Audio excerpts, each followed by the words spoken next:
Magluluto naman ako ng biko o sinukmani sa ibang lugar kung tawagin. Meron ako ditong kalahating kilong malagkit, asukal na pula, sa kagata ng nyog.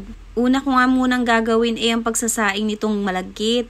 Huhugasan ko nga muna ito ng mga 2 beses tapos isasaing lang ko na ito sa kalan. Tapos pagka naluto na itong malagkit ay sisimulan ko na nga lutuin ang biko.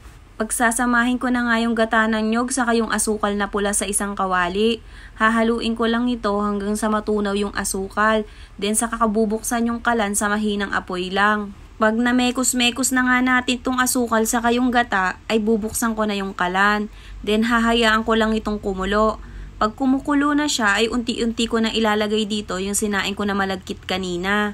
Kahit anong kulay ng asukal ay pwede naman. Pwede rin naman condensed milk, nakadepende na lang sa inyo kung anong kagustuhan ninyo. Sa recipe na ito ay 3 sangkap lang yung ginamit natin.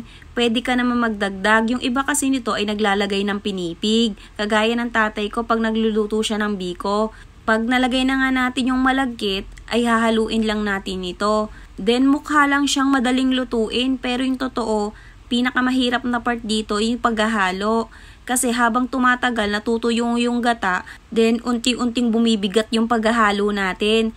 Kasi na-absorb na nga nung malagkit yung gata, tas lalo pa siyang lumalagkit. Siguro mga 20 minutes ako naghalo. Sinure ko kasi na lutong-luto talaga yung biko natin. Tapos ay isanalin ko na nga ito dito sa 6-inch ko lang nalagayan. Then ipaplat ko lang ito tapos ay isiset aside ko naman. Kasi gagawa naman ako ng latik. Bali 2 klase nga ng gata yung meron ako. Itong isa yung pinapiga ko talaga ng nyog. Tapos yung isa naman ay nasa sachet na Coco Mama gata.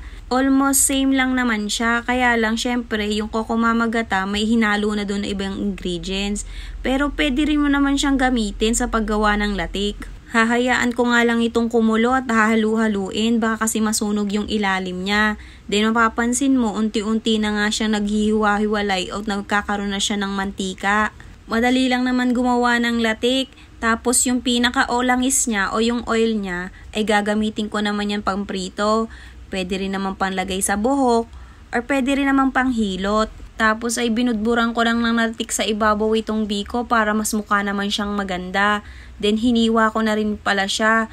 Hindi na nga lang pantay-pantay yung pagkakahiwa ko pero okay na yan, sa amin lang naman ito. Wala namang okasyon ngayon pero naisipan ko lang gumawa ng biko para may pang-agahan bukas at meron din namang pang merienda. At dahil okay na nga itong biko, syempre hindi mawawala dyan yung titikman natin ito. Kayo ba, nasubukan nyo na bang gumawa ng biko? Paano yung pagluluto nyo? Kagaya ba nung sa akin?